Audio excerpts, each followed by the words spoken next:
Hello, Legotransformers fans.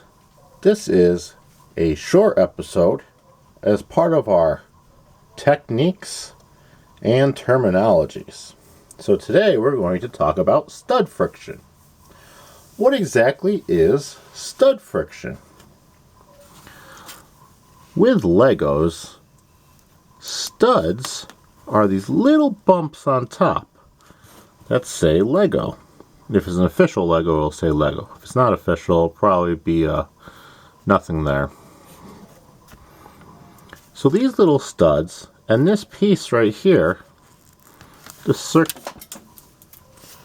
circular piece that I just dropped, is called a stud. Here we go. I'm going to try to show it without dropping it this time.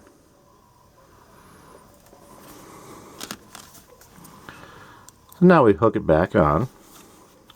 So what stud friction is when two Lego pieces come together, the hole in the bottom and the stud on top connect. That connection point then holds the piece together. There is what's called friction in there. That keeps it held together. So this is familiar, isn't it?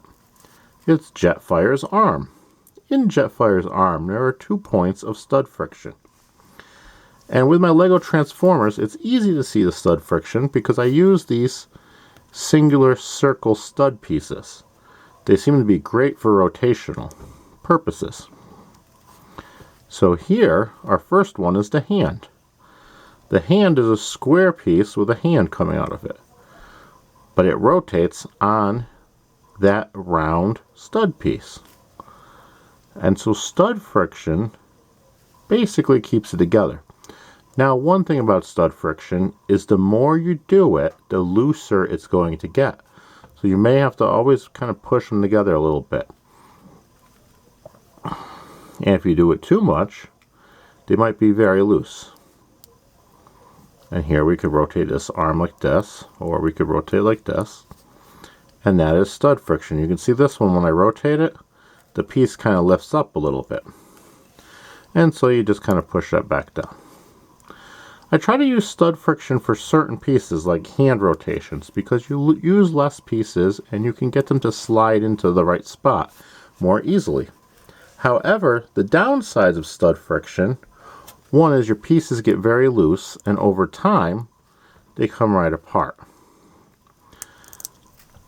Another downside is you got to make sure you have plenty of clearance between pieces. Like here we have a smooth piece and a square piece that could fold over top.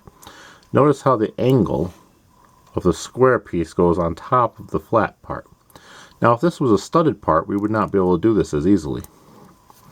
Same thing here. You got to use a lot of flat pieces and jumper plates. So once again, stud friction is basically where the stud connects to the hole, and you use the friction of the connection to move pieces around on their stud.